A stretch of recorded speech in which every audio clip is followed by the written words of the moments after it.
Hello and welcome to my Emotions and Relationships class. Today's topic is to understand and resolve your emotions. I very much appreciate your attending. My name is Andrea and I'll be guiding you through today's class. Our goal today is to discover ways to reflect on and resolve our emotions so we can have peace of mind.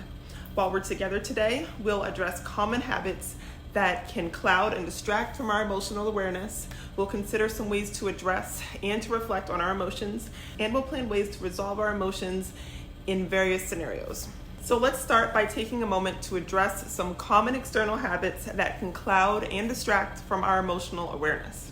Things like screens, so that's cell phones, TVs, even movie theaters. Things like food, whether it be binge eating or binge drinking or eating an unhealthy snack that you wouldn't have otherwise eaten. Or you could even be externally distracted by other people via partying, interacting with kids, working extra hours, or even by the family dog. Or you can even be distracted by the family dog. So if we're not mindful, we can end up using these things to cloud and distract us from our emotional awareness. This might seem like a helpful idea, but screens and food and other people are unhelpful distractions because even though we might feel better in the moment, the conflict still remains. And done regularly, our conflicts tend to pile up and can become an even heavier weight to carry. The antidote to each of these is to ask yourself, what do you truly crave?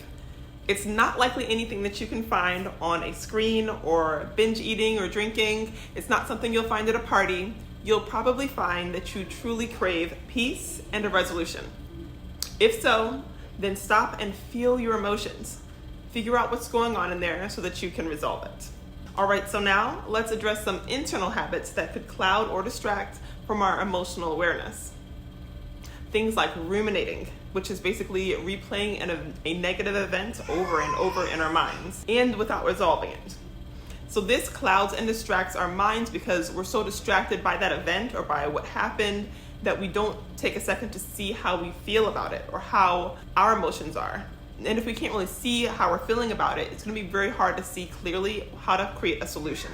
So ruminating is also unhelpful because it tends to increase our frustrations even more with time, the more and more we think about it. So the antidote to ruminating. If you're going to be thinking about it in your mind, you might as well take time to pray about it instead. So pray about those emotions that you're feeling and ask God for direction and for insight on how to resolve that. There's also faking a smile. So when we try to fake fine or we're trying to just get over it or we just want to move on, this can cloud and distract from our emotional awareness as well. Because when we're trying to run away from it, we're not going to be taking time to sit and think about what we're actually feeling. So this is unhelpful, but not just for ourselves. It actually blocks other people from receiving the visual cue that they've overstepped a boundary, such that they can have the opportunity to correct themselves. So the antidote to forcing a smile is to relax your face and feel the emotion. Try to remove the fake smile energy off your face and just feel your emotion. Take a second to let your face show what you're feeling and let your expression convey to the other person that this is an opportunity for them to self-correct. Then there's shutting down. So this is similar to feeling numb, and it can cloud and distract from our emotional awareness because it blanks out our minds in any active awareness of our emotions. And then how can we resolve it if we don't have any mental, alert awareness of how we're feeling? So it's also unhelpful because this is going to create a lot of tension between you and the other person or the other parties involved. If you're not speaking and you're not talking to anyone, that's going to create tension. So the antidote to shutting down is to, even if you don't feel like engaging with the other person, you can just take time to write. You can just speak to yourself and just write, I feel blank because blank. Or you can try to resolve it and think, I can resolve this by blank. And prayer also helps here too. So now that we've seen how we can be more aware of our emotions, let's consider ways to address and reflect on our emotions. So again, prayer. You can have a conversation with God about how you're feeling. And this helps because we have the help of God's Holy Spirit to help us address and reflect on our emotions with us. We actually naturally gravitate towards need-based prayers. And that triggers our awareness that we're feeling an emotion and that we are actually in need of a resolution. So this is an especially helpful place for ruminating because you can be very candid with God and you can gain insight and guidance from your conversation with Him. It also strengthens your relationship with God too when we come to Him and trust Him with what's on our hearts. There's journaling, so you can write about what you feel, and this helps us because even if your mind is all over the place, you can write your thoughts linearly in your journal and then reread them to get a clearer picture of what's on your heart. And if your mind is all over the place, you can just write a little, what I'm thinking in the center and just make a little web and just write different things and just bring it all together later once you've written everything out. So it also helps to take time and reflect back on your writings too in the future so that you can notice any patterns and remember the lessons that you already learned. So let's look at some ways to resolve our emotions in various scenarios. So it helps to think in iMessages. And I know sometimes we'll talk in iMessages, but even thinking in iMessages is helpful. So you could think, well, you should. So instead of thinking, well, you should or you shouldn't have, you could just try thinking in your heart things like I feel or I don't like. And then you can speak to yourself with kindness and with respect. So instead of thinking, oh, that was so stupid, you can try thinking something like, you know what, I'm still learning. So, and this is kind of like that self-talk thing you may have heard of before, just saying things in your mind that are kind of gentle, because you wouldn't speak to anybody else with such harshness. So speak to yourself with kindness and gentleness as well. So then you can also speak things that are actually true. So remove the lies and speak what's true. So instead of things like, this is a terrible day, or they're just a jerk, you can try changing that up. So instead of just thinking it's a terrible day, you can just think this is a rough moment. We had good times earlier today, and more good things are still to come later today. And instead of they're just a jerk, you can just speak what's true, that maybe they just struggle to manage their emotions too, just like the rest of us. Also keep in mind what you can and can't control. So instead of they need to, you could try I should or I could. This is huge because it helps us to not be a victim in the situation. Even if there's things that you can't control, even if you can't control what the other person does, if they apologize, if they do better in the future, what you can control is yourself. So find things that you can do to make a resolution. It helps us to have control over our fate in how much of a resolution we're going to have. And so now we can create a resolution regardless of if anybody else wants to participate in that resolution. All right, I'd love to know how you enjoyed today's class and what questions do you have for me. You can let me know in the comments below, or if you'd like, you can save your questions for a support group or coaching. Either way, I look forward to supporting you on your journey. All right, thanks again for attending, and I hope you have a blessed day. Hello and welcome to my Emotions and Relationships class. Today's topic is healthy relationship boundaries. Our goal for today is to establish and enforce healthy relationship boundaries. While we're together, we'll discuss the impact of non-existent, inconsistent, or overly rigid boundaries. We're going to pinpoint healthier boundaries and identify our core boundaries apart from our imposed ones. We also want to prepare effective ways to enforce those boundaries. So before we begin, let's prepare our paper. Grab some paper and a pencil and write at the top, my healthy boundaries. So during today's class, you might hear some healthy boundaries that you want to embrace and live out in your own life. So at the top of your page, write my healthy boundaries. And if you hear anything throughout today's class, just write it there. So there are non-existent boundaries, but there's also inconsistent boundaries. Inconsistent, like allowing people to say hurtful things or do things that you weren't comfortable with and they already knew that you weren't comfortable with it. Disregarding things that people do that where they already disregarded our stated preferences, and when people disrespect our time, and all without us speaking up and saying something and calling them out on the situation, but continuing to allow their behavior to go unchecked. This is unhelpful because people won't get the message. Even if you said it once, people won't get the message about what you truly need and what you truly want. When we're inconsistent with our boundaries, we'll leave ourselves available and vulnerable to emotional and physical harm. And repeated harm can eventually chisel away at our relationship and our joy. So it's healthier to make sure that you pinpoint what you like, what you don't like, and what is truly okay with you and what is not. So sometimes we just don't enforce our boundaries because Maybe we're just tired of repeating ourselves, or because we're trying to be accommodating and trying to be nice. But being accommodating and being nice, we can sometimes lose ourselves if we're not careful. And other people might misunderstand who and how we actually are, because even though they hurt us the first time, they hurt our boundaries, our actions are confirming something completely different. Ultimately, this isn't helpful because other people, they won't take our boundaries seriously, and honestly, they'll probably end up confused and say, well, this was never a problem before. You always laughed it off. Why are you all of a sudden taking everything so seriously? They'll be confused. It's far healthier to respect our own boundaries, to not say hurtful things to ourselves, and to avoid suggesting and willingly doing things that we know that we're not comfortable doing, to make sure that we're respecting our own time and suggesting and doing more of the things that we actually prefer. So we can have overly rigid boundaries. It actually can be negative. This might look something like only doing the things that you prefer, like never being flexible at all. It also could look like calling people out on things that are more so preferences than boundaries. Like turn the fork this way, use the fork this way, not that way. Even when we have boundaries, it's still important to listen and be considerate to what others need as well. So if our boundaries are overly rigid, then we miss an opportunity to try something new. We could leave others feeling like they feel unheard and then they feel unliked. It's healthier to pinpoint and consider their needs as well, and to find ways to still meet the needs of others while not overstepping your boundaries.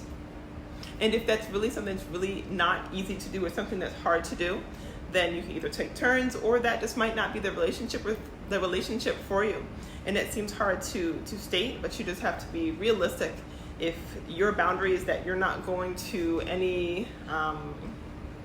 you don't go to scary movies, but they absolutely love scary movies and it's so important for you to go with them, maybe either find something else to do, find a different genre, or that's just not something that you can enjoy together, and you'll have to just be straight with them on that. They'll have to find another buddy for that. So now that we've taken time to look at some healthy boundaries, let's identify our core boundaries apart from the imposed ones. So society has imposed boundaries on us whether we realize it or not. So consider, are we still interacting with that toxic coworker because we really want to? Is that part of our boundaries, or is that the boundaries that society says we have, that we have to allow that person to continue interacting with us, whether they're toxic or not, just because they're our coworker or just because they are our neighbor? We also want to be aware of negatively imposed boundaries. For example, considering, are we keeping distance from someone because they are truly a danger, or is it just because we don't want to accept the positive truth that that person's not so odd? So to figure this out, it helps to think, who are you really? And what are your preferences? What are your boundaries? It helps to write down these sentences and then fill in the blank to pinpoint your preferences. So write down, I don't like listening to blank. I don't like listening to blank. And then write down what you do like listening to. Then you can write down, I don't like eating blank. I don't like eating blank. And then write down what you do like to eat. And to pinpoint your boundaries, you can also write down these sentences. I expect myself and other people to respect me verbally by blank. Respect me verbally by blank. Respect my body by blank. Respect my body by blank. And respect my time by blank. Respect my time by blank. All right, so here are some ways to enforce your boundaries. You want to be yourself. This is the best way to inform people about your boundaries, to just be yourself. Let yourself and others know who and how you are, your preferences, your comfort level. People say that you teach people how to treat you. So make sure that you're showing people who and how you are, and let your actions confirm that you mean what you say. It's also important to say no, and you don't have to give an excuse or apologize. You can just simply say no and stick with it. And when you say no, if you'd like, you can even offer a suggestion that works for both people. You don't have to, but it is an option. So we'll talk more about toxic interactions in another class, but I do want to give you a few tips. So to get away from toxic interactions, it can be quite simple. You can end the conversation. You can get off the phone, and yes, you can walk away. It's very important to maintain a very healthy distance from habitually toxic individuals. People who you have already communicated with them your boundaries, you have already made sure that you are enforcing your boundaries, and if they still are disrespecting and still are doing things that are harmful to you emotionally or physically, then please plan safer spaces and interactions for yourself. Please make sure that you have some public spaces or some other people you can speak with, third parties that can be of support to you. And make sure that you set some really good time limitations on interactions with the individuals like that, or really might be helpful is to just decline interactions altogether. But I'll talk more about that in another class, so check that one out as well. All right, thanks again for attending. I hope you have a blessed day. Hello and welcome to my Emotions and Relationships class. Today's topic is love languages and attachment styles. So our goal for today is to improve relationships by being considerate of love languages and by being informed about attachment styles. So while we're together today, we'll do things like identifying the 5 love languages. We'll discuss the 4 attachment styles, as well as reflect on our own love languages and our own attachment styles. We'll consider the love languages and attachment styles of those around us, our family and friends. And we'll consider ways to improve our relationships by being more mindful of love languages and attachment styles. So let's start with the 5 love languages. People sometimes have what's called a quality of life love languages. People with a quality of life love language, they love others by spending time with them, and they feel most loved when other people spend time with them. Basically stopping to visit them and having a nice long conversation on the phone, things like this will help a person with quality time love language feel loved. Then there are some who have a thoughtful gifts love language. Thoughtful gifts love language. So this basically, with this one, a person loves others by giving them thoughtful gifts. And they also feel most loved when other people give them thoughtful gifts. So for example, a gift sent in the mail or something that they actually needed from the store. Then there's people with an affectionate touch love language. With the affectionate touch love language, a person feels loved when someone touches them affectionately. And then they love other people by touching them affectionately. So for example, with a warm hug or with a welcoming handshake or kiss. There are those with acts of service love languages. So when someone has an acts of service love language, they love others by serving them and by doing things for other people. And they do things for them like running errands or maybe even a foot massage. So some people have a words of affirmation love language. They love others by saying kind, affirming words to other people. And they feel most loved when others say kind, affirming words to them. So things like, you can do it, or I love you, or I love what you made, or you look so nice. Okay, so those are the 5 love languages. Then there's the 4 attachment styles. So let's look at the 4 attachment styles. So there are 4 attachment styles, but 3 of them are considered insecure attachment styles, and there's 1 that's considered a secure attachment style. So the 3 insecure attachment styles are anxious, preoccupied, and then there's avoidant, and then there is fearful attachment style. So people with these 3 attachment styles tend to have experienced some form of neglect or some form of abandonment in the past, but maybe each responded to it in a different way. So based on their past experiences, people with an anxious, preoccupied attachment style have usually come to the conclusion, consciously or not, that if they don't hang tightly and cleave tightly to others, that they won't be there for long. So they live anxiously, preoccupied with their state of mind about the whereabouts or the intentions of other people. People with avoidant attachment styles have come to the conclusion, whether subconsciously or consciously, that relationships are just too much. There's just too much pain to be had there, and they're just avoiding it altogether. They like the idea of, they may like the idea of a close relationship, but the idea of it is just too much. So they try to avoid.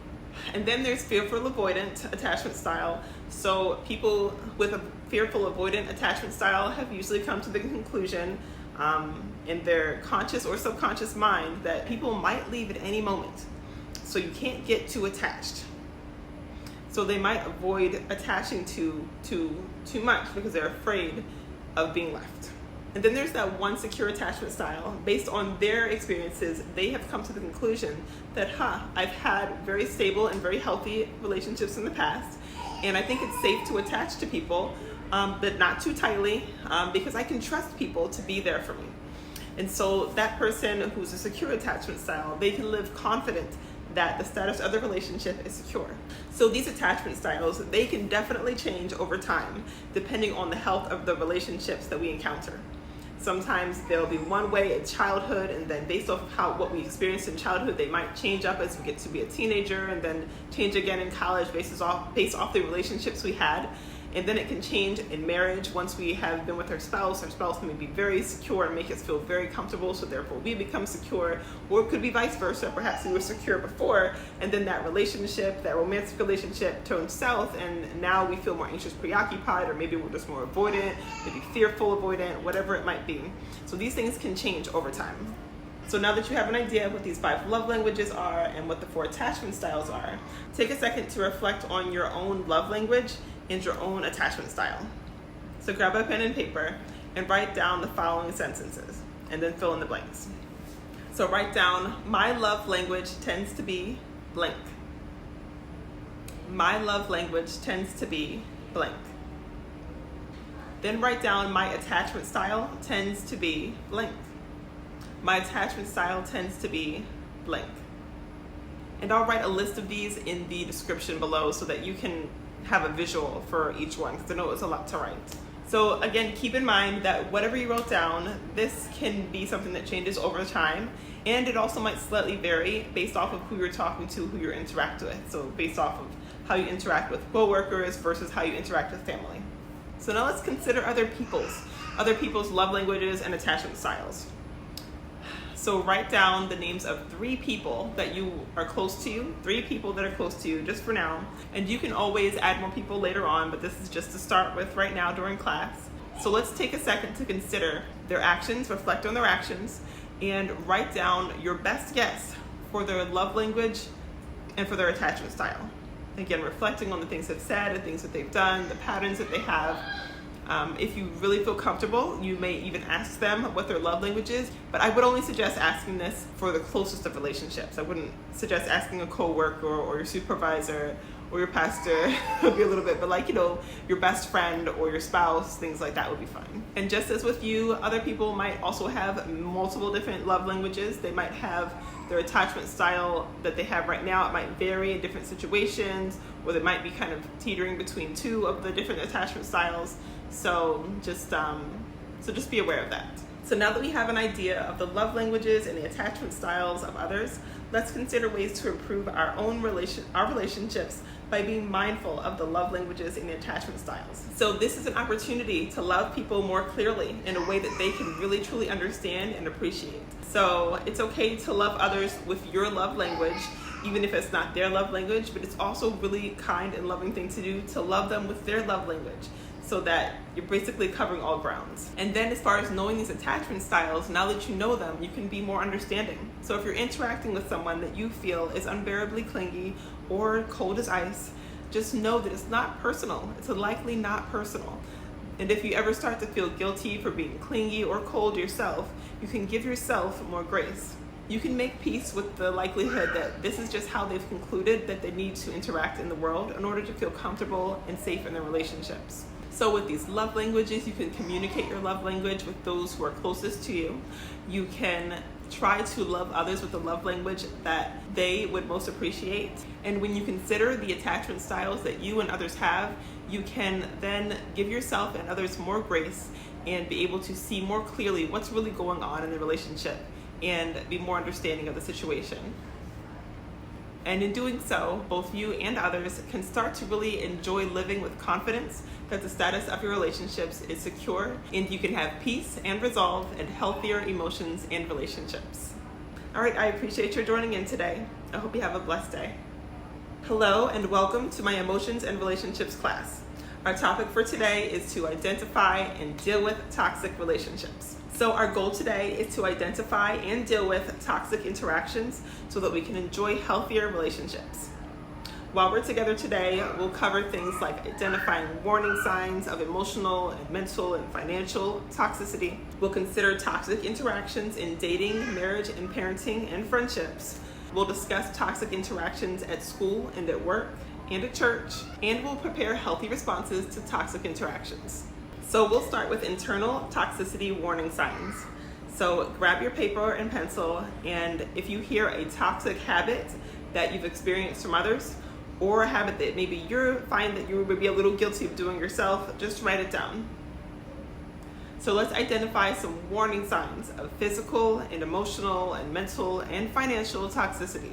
So if you feel pressure to binge eat or binge drink, or maybe you feel jumpy around that person, these could be warning signs of a potentially physically toxic relationship.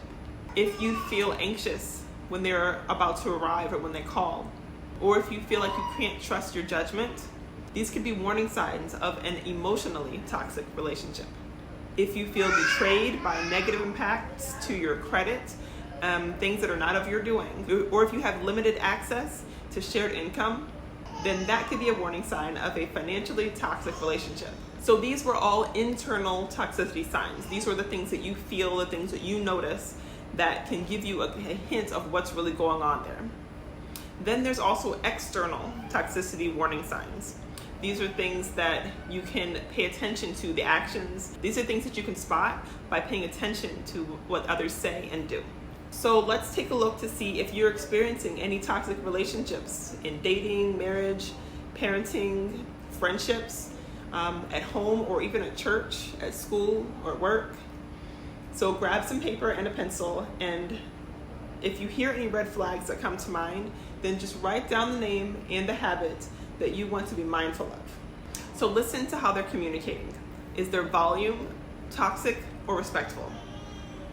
Is their tone toxic or respectful? Is their nonverbal communication, their facial expressions, is it toxic or respectful? What about their overall demeanor? Their arms across, are they standing over you? Are they standing in your way and blocking you from movement? Is it toxic or respectful? You can also consider some internal things like whether or not you feel respected or if you feel disrespected. You can also think about if you feel shut out emotionally. Then listen to what they say and the point that they're trying to make. What good do you think could come from their points? Is there anything good that can come from it? Is this something that could help you, or is this something that would only be suitable to tear you down and harm you? So consider, how do they interact with you and your things? Things including your time, your rights. How do they interact with your opinion and your things, the things that are around you, your personal possessions and your personal space? Do you feel like they treat your time, your opinion, and your things respectfully or disrespectfully? So if you feel the internal warning signs and if you notice the external signs, it's time to deal with the toxicity. So here are a few conflict resolution tips to help you try to resolve the situation. But if at any time you feel like you're in danger, please get help and exit the situation. Otherwise, if you feel safe in the situation, just do your best to, one, maintain a respectful tone, volume, and nonverbal communication. So just, peaceful face. You don't have to be expressionless, but you don't have to be, visually, animated. So we talked a little about the I messages in the first class, so we can use those I messages to communicate our discomfort, like I hear you say, or I feel hurt by, or I need. It's also helpful to not demand. We don't want to demand, but to ask nicely. Are you able to? Instead of you need to, or why don't you just? Are you able to? Or will you please? And if the toxicity continues, give a warning. So you could say something like, if blank continues, I will be exiting this conversation. So in the interaction, you could ask them, what do you think would be a fair resolution? You could also potentially suggest what you think would be a fair mutual resolution for the interaction as well. And you can try to bring closure. Things like, thank you for communicating this with me. Or just asking them, do you feel like we've come to a good resolution? And you can pray together before you get back into the events of your regular day. So if you go in and you are completely respectful and considerate and kind in the interaction, so ideally, by doing all this, you will have changed the dance, and the other person will see that, hey, this is not a need, there's no need to fight here. A healthy person will see there's no need to fight here. This is a safe place. We can have a safe and healthy conversation, and we can resolve things. And then ideally things will get better. However, not everybody is able or at the point in their life where they're able to interact in a non-toxic way. So if you've done everything you can do, just know that you've done your very best, your personal best, and over time that person might come to the conclusion, but right now it may be best to give yourself and them some healthy distance and to create some healthy boundaries with that relationship. So have healthy relationship boundaries. What will you allow and what won't you allow? And make sure you enforce those boundaries and decline and limit interaction if you have to. And of course I talked about healthy boundaries in one of the other classes as well, so check that one out. So did you notice any toxic interactions? Any toxic interactions in your dating life, in your married life? Anything that sounded familiar from how you interact with parents or friends? Did you see anything from any interactions you've had at church or at school or at work? So if there was anything that were red flags or anything that surprised you and you'd like to share, I encourage you to share just the words red flags in the comments. Red flags or surprised me in the comments. I wouldn't share the details, but you're absolutely welcome to share the details in the support group, which is a safer of a space. So if you'd like to, you can share in support group, or if you want to talk to me one-on-one, you can just reach out to me for coaching. So you may have noticed that I said earlier that my family and I, we live with 12 healthy habits to enjoy a better quality of life. So emotions and relationships is just one of the 12, and we do all this to have less bad habits that sabotage our efforts and more good habits to support our success as we aim to do all that Yahweh calls us to do. So for all these healthy habits, I offer guidance via workbooks, classes, and videos and support groups to help you to both implement and stick with each habit. So if you could use more guidance on this or any of the habits, I'm here to guide you, and you can find more details on my website, which is trulythrivinglives.org. All right, so I'd love to know how you enjoyed today's class and what questions do you have for me. You can let me know in the comments below. If you do, just make sure it's very basic. We don't want to add any names. We want to just make it very, very non-specific. And if you'd like, you can always save your questions for support group or coaching, so it's a little more private. Either way, I look forward to supporting you along your journey. All right, so I appreciated your attending. I hope you really enjoyed today's class, and I hope you have a blessed day.